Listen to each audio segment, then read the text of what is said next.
Okay, so the final question then for us to go to. This was the last 9-mark question on the paper. Assess the value of the secondary data you used when investigating your research question.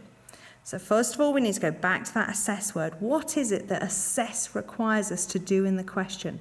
Look at the sheet of paper you've already been given with those definitions on them. Then we come to this idea of the value of the secondary data. To consider value, we must have something to judge our secondary data against. What we're going to judge it against is the value of our primary data. So this question is asking us again for that scale. How much of the value of our investigation did we take from the secondary data over our primary data? And then, of course, again, we've got when investigating your research question.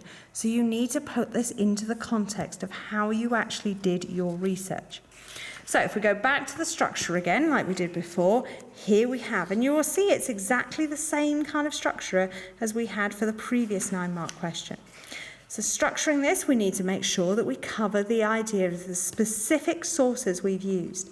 Now that's not just I used the internet, or I found out some house prices. This is not specific sources that we've used. We then need the idea of the choice of sources should be explained in reference to your question, and you need to link it to your methodology.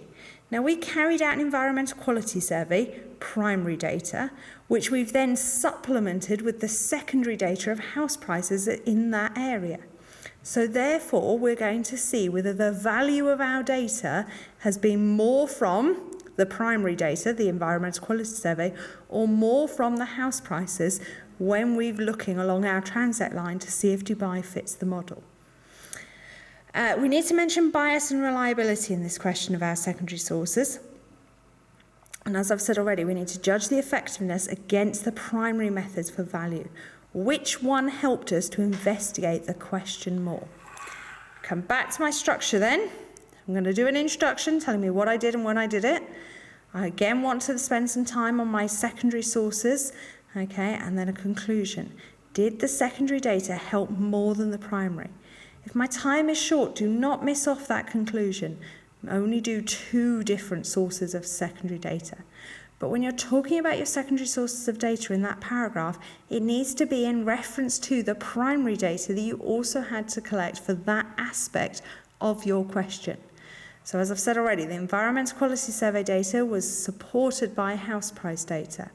It may be that we're talking about the traffic data and how that's supported by some newspaper articles looking at how severe the traffic is in the area, okay, or the number of road accidents and road deaths in that area. So the primary data and the secondary data linked in together, and which part of it was more valuable in helping us to answer our question. Okay.